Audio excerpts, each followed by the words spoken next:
The day Joy handed her sister-in-law, Vivian, 500,000 for her husband's hospital bill, she didn't know she was funding a brand new car. But when Christmas came, the truth drove itself right into the family compound, literally. However, that December morning was still 3 months away, and Joy was standing in City Hospital, her hands trembling as she transferred every naira from her savings account. "Thank you, Sister Joy. God will bless you." Vivian's voice dripped like honey, her head bowed in perfect humility. "My husband is dying in that hospital bed. The doctors say without this surgery money, he will not see next month. You are saving my husband's life." Joy watched the transaction complete on her phone screen. 500,000 naira gone. 3 years of saving from her teaching salary at community secondary school. Money she had been keeping for her own children's school fees. But family was family, and Peter was her husband's younger brother. How could she let him die? "Don't thank me, Vivian. Just make sure Peter gets that surgery quickly," Joy said, exhaustion heavy in her voice. She had worked double shifts, tutoring students after school hours to save this money. Her own children wore faded uniforms while other kids had new ones. But this was for life and death. Vivian clutched Joy's hands, tears streaming down her face. "God will remember this day. Every seed you plant will multiply. I will pay you back as soon as Peter recovers and starts working again. I swear on my mother's grave." As Joy left the hospital, she didn't notice the brief smile that flashed across Vivian's face. Didn't see how quickly those tears dried once Joy's back was turned. Didn't see Vivian pull out her phone and open a car dealer's website, her fingers scrolling through silver Honda Accords with the hunger of someone who had been waiting for this moment. That evening, while Joy explained to her children why they couldn't buy new school shoes yet, Vivian was at Automart Lagos making a down payment on a 2022 Honda Accord. "God is faithful," she told the car dealer with a radiant smile. "My miracle has finally come." Back in the hospital, Peter lay in his bed, unaware that his surgery had just been postponed indefinitely, unaware that his wife had other plans for his healing. The doctors were confused when Vivian suddenly said she needed just 2 more weeks to gather the complete amount. They didn't know she already had it. They didn't know it was currently being converted into leather seats and alloy wheels. Joy's husband, Michael, held his wife that night as she cried from exhaustion. "You did a good thing," he whispered. "Peter will get better now." But in another part of town, Vivian was already planning her Christmas entrance, imagining the shock and envy on everyone's faces when she drove into the compound. She could already hear herself saying, "God blessed me with a miracle. Nobody would ever know the truth," or so she thought. 3 weeks passed, and Peter was still in that hospital bed. Every Sunday, Vivian arrived at church with perfect makeup and designer bags that seemed to multiply like miracles. "God is faithful," she would testify, raising her hands high. "Even in our trials, He is providing. My husband will be healed. I can feel it in my spirit." The church mothers would hug her, praising her faith. "See how she trusts God even when her husband is sick," they whispered. "Not like these other wives who panic and lose hope." Meanwhile, Joy was walking to school to save transport money. Her own husband had lost his taxi to an accident months ago, and they were drowning in debt. The 500,000 she gave Vivian had been their emergency fund money borrowed from 3 different people with promises to repay before Christmas. Now those debts sat on her chest like stones, growing heavier each day. "Mama Joy, you don look thin, oh, Mama Ruth," the market woman observed one afternoon. "You dey starve yourself? Ah, Mama Ruth. Na economy wahala." Joy laughed weakly, hiding the gari and groundnut in her bag, her lunch for the day.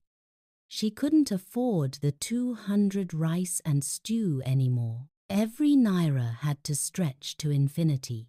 But across town, Vivian was having her nails done at Paradise Beauty Salon, a 15,000 for a full set with crystals. "I'm expecting something big soon," she told the nail technician with a mysterious smile.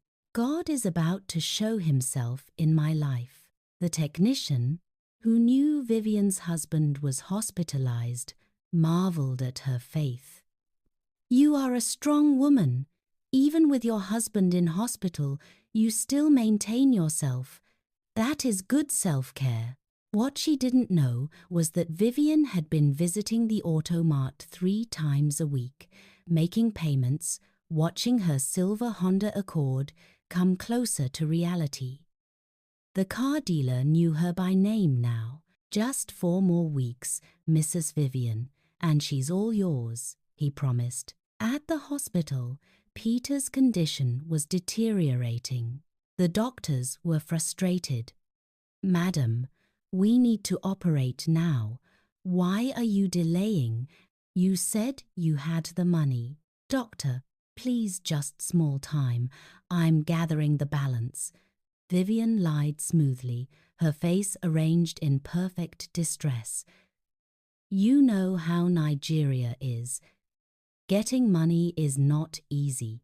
She would visit Peter with fruits and soft drinks, crying at his bedside. "My love, I'm trying. Sister Joy gave us 500,000, but the doctors say we need 800,000 total. I'm looking for the balance. Just hold on small, my dear." Peter, too weak to question, would squeeze her hand. "You are trying your best." "I know." Back in her room, Joy counted coins for her children's breakfast. "Mama, why we dey eat only bread?" her 7-year-old daughter asked. "Because we are being careful with money, my dear," Joy explained, her voice cracking. "Uncle Peter needed help. We had to do the right thing." That Sunday, Joy couldn't afford new clothes for church, so she wore the same faded ankara for the 3rd week. But Vivian swept in wearing a new lace outfit. 85,000 from Yaba Market, claiming it was a gift from her sister. "My God is faithful," Vivian testified again. "Even when my husband is sick, God is showing me that breakthrough is coming. I can feel it. Someone here is about to see their miracle before Christmas." The church erupted in amens. They didn't notice Joy sitting in the back row, too tired to lift her hands, wondering why her own miracle was taking so long. November arrived with Harmattan winds and questions. Mama Ruth, who sold vegetables outside the hospital, noticed something strange. "This Vivian," she told her fellow market women, "her husband Donde hospital for 3 months now. But see as she, fresh pass fresh tomatoes, new hair every week, new bag, new shoe. Wetin day happen? Maybe family die help her," another woman suggested. "But I hear say, na Sister Joy give 500,000 for the surgery. So wetin she dey do with the money?" The whispers started slowly, like smoke before fire. At church, people began watching Vivian more carefully.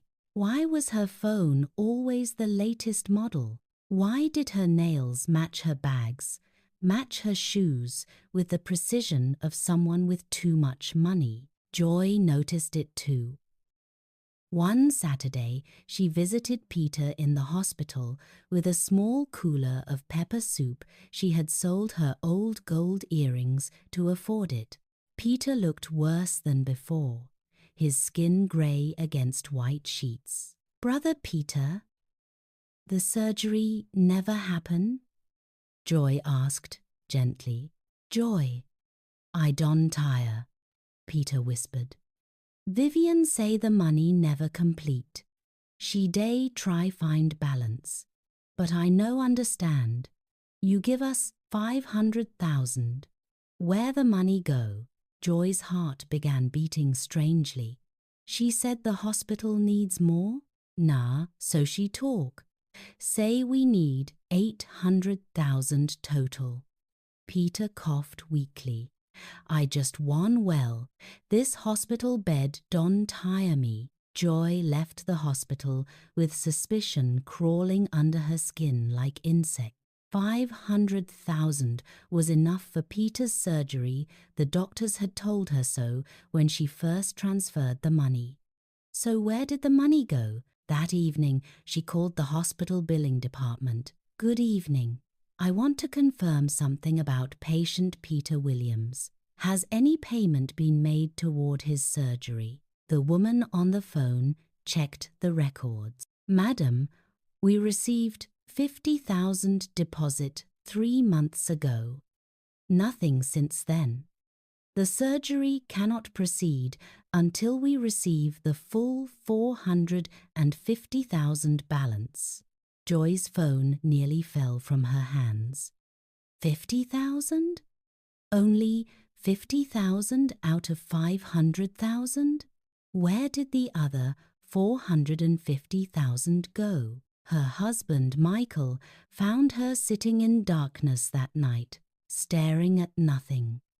"Joy, what happened?" "Something is very wrong," she whispered. "Vivian collected 500,000 from us. She gave the hospital only 50,000. Where is the remaining 450,000? Michael's face hardened. "You sure about this?" "I called the hospital myself. They confirmed it." The next Sunday, Joy watched Vivian with new eyes, watched her testify about God's faithfulness while her husband was dying, watched her hug people with her new designer handbag, the type that cost at least 200,000. Watched her check her phone and smile, typing something quickly before looking up to shout another hallelujah. After service, Mama Ruth pulled Joy aside. "Sister Joy, I see something way day worry me. That your sister-in-law, Vivian, I see her for Automart last week. She day price car, Honda Accord. I greet her, but she form say she no see me." Joy felt cold. "Car? Which car?" "Silver Honda. New model. I think say, I see 'em wrong, but today I sure." That woman day planned something. That night, Joy couldn't sleep. She kept seeing numbers in her head. 450,000 missing. Designer bags, new hair every week, car shopping. It all added up to something impossible, something unthinkable, something evil. Christmas was 3 weeks away. Everyone would return to the family compound for celebration. Whatever Vivian was planning, Joy would be ready. She just didn't know the shock would come wrapped in silver with leather seats. December 25th arrived with church bells and the smell of jollof rice perfuming the entire compound. The Williams family compound in Otukpo was bursting with relatives, uncles, aunts, cousins, children running everywhere in new Christmas clothes. Everyone had travelled home for the celebration, showing off what they had achieved during the year. Joy stood by the compound entrance in her faded Ankara, the same dress from last year. Her children wore neat but old clothes. She had spent her last money on food to contribute to the family pot. Beside her, Michael was tense, watching the gate. "She will come," he muttered. "She will definitely come." Peter was still in the hospital, too sick to travel. The family had prayed for him that morning, asking God for healing. Vivian had called to say she would arrive late because she was arranging something special. Then, at 2 p.m., they heard it. The sound of a car horn. Not just any horn, the smooth, expensive sound of a brand new vehicle. The compound went silent. Through the gate drove a gleaming silver Honda Accord, 2022 model, with temporary dealer plates still on it. The sun reflected off its perfect paint job like diamond fire. Every head turned, every mouth opened, and from the driver's seat, wearing designer sunglasses and a smile of pure triumph, stepped Vivian. "Praise the Lord," she shouted, raising her hands. "My God is faithful. He blessed me with a miracle. My testimony has finally come." The compound erupted. People rushed to touch the car, screaming congratulations. "Vivian, where you see money buy this car. Chai, God is wonderful. Your miracle don come." Vivian basked in it, her chest swelling with pride.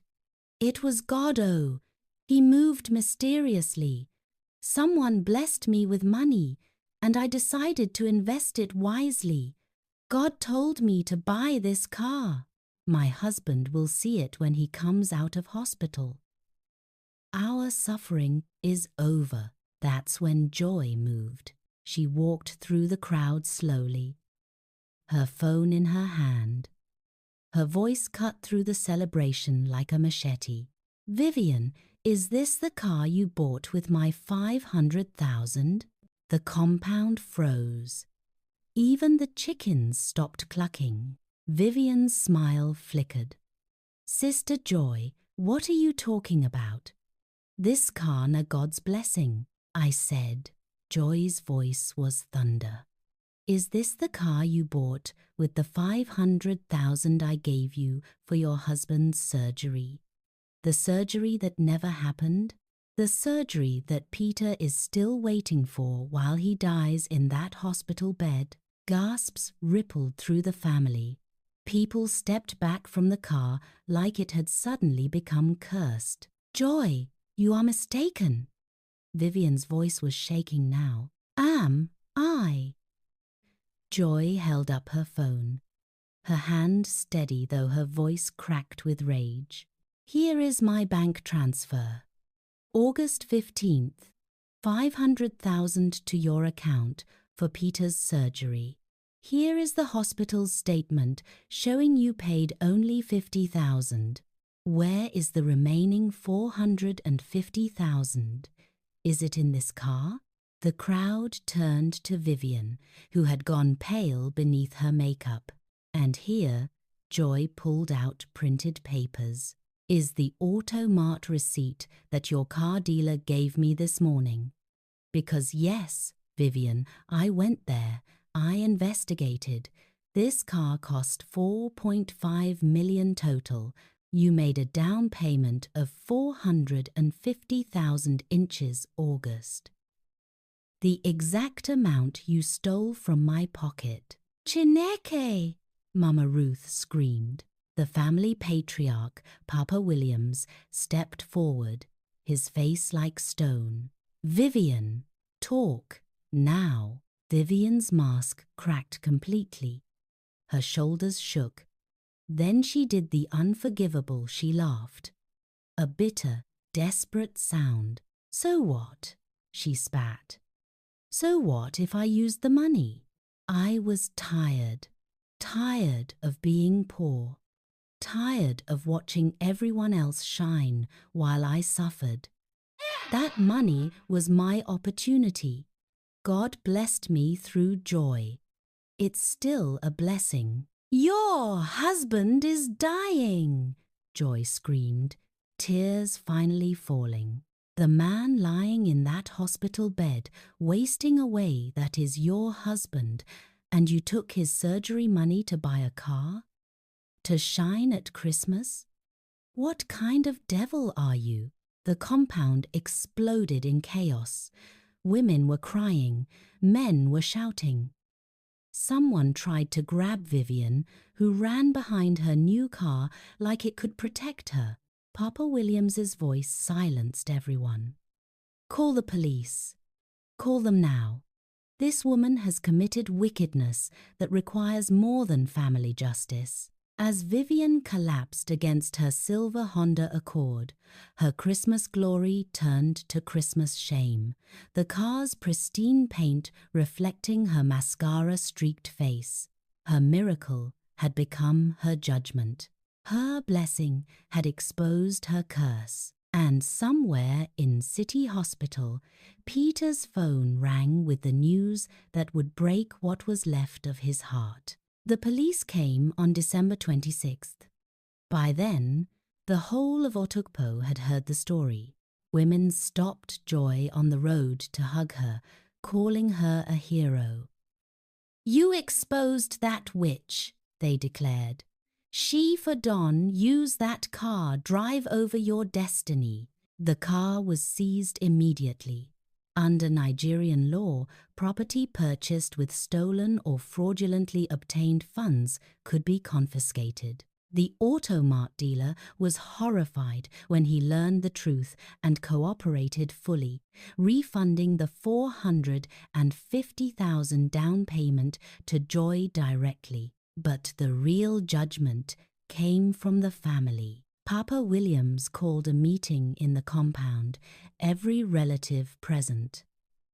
Vivian sat in the center, her designer clothes looking ridiculous now, like costume jewelry exposed as fake. Her husband's brother Michael spoke first. Vivian, my brother Peter gave you his name, his trust, his life. While he was fighting death, you were shopping for car seats. There is no forgiveness for this kind of evil. The family voted unanimously. Vivian would repay every kobo to Joy, plus additional compensation for the emotional damage and the money Joy had borrowed to give her. If she couldn't pay, her family would pay, and she was banished from the Williams compound forever. Your marriage is over, Papa Williams declared. When Peter recovers, and he will recover now, he will be told everything. No man should carry a snake in his bed. Vivian's own family was called. When they heard what she had done, her mother wept with shame. I did not raise you to be this wicked. We will pay back, Sister Joy, and you will never enter our house again until you learn what it means to be human. The money came in pieces from Vivian's family, from the car refund, from her seized jewelry and bags all sold off. Within 2 weeks, Joy had 600,000 more than she gave originally. The lenders she had borrowed from were repaid. Her children got new school uniforms, and Peter got his surgery. Joy visited him in the hospital the day before his operation, bringing real food and genuine prayers. Peter wept when she told him everything. Sister Joy, I am ashamed. My wife, I never knew. It's not your fault, Brother Peter. Some people wear goodness like a costume. It's only when you remove it that you see what's underneath. The surgery was successful. By March, Peter was walking again, working again, living again. He filed for divorce immediately.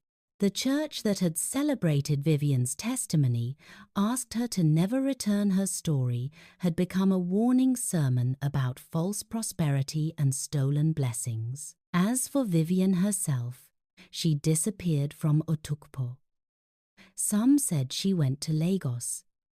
Others said she went abroad. Nobody cared enough to confirm. She had become a proverb, a cautionary tale mothers told their daughters. Don't be like Vivian, who bought a car with her husband's life and drove herself into disgrace. 1 year later, at Christmas, Joy stood in the same compound wearing a beautiful new Ankara.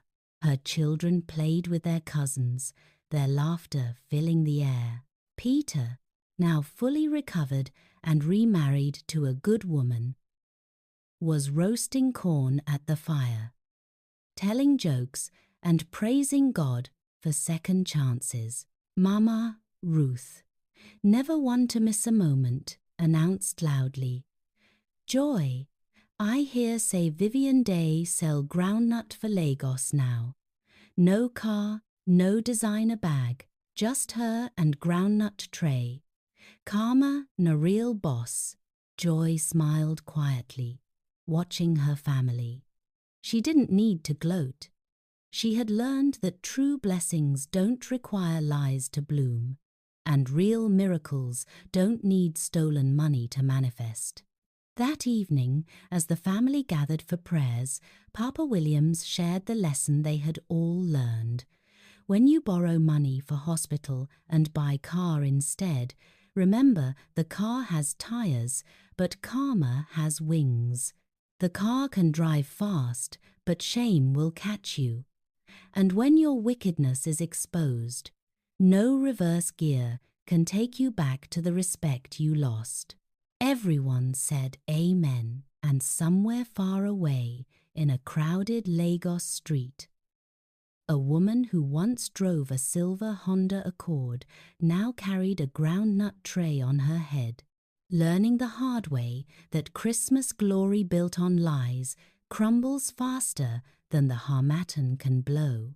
Greed and selfishness destroy trust and relationships. When you prioritize material possessions over human life and betray those who help you in good faith, you may gain temporary glory, but you will lose your dignity, respect, and peace forever. True blessings come from honesty, gratitude, and compassion, not from deceit and stolen opportunities. Remember, no matter how well you hide wickedness, the truth always comes to light, and karma never forgets.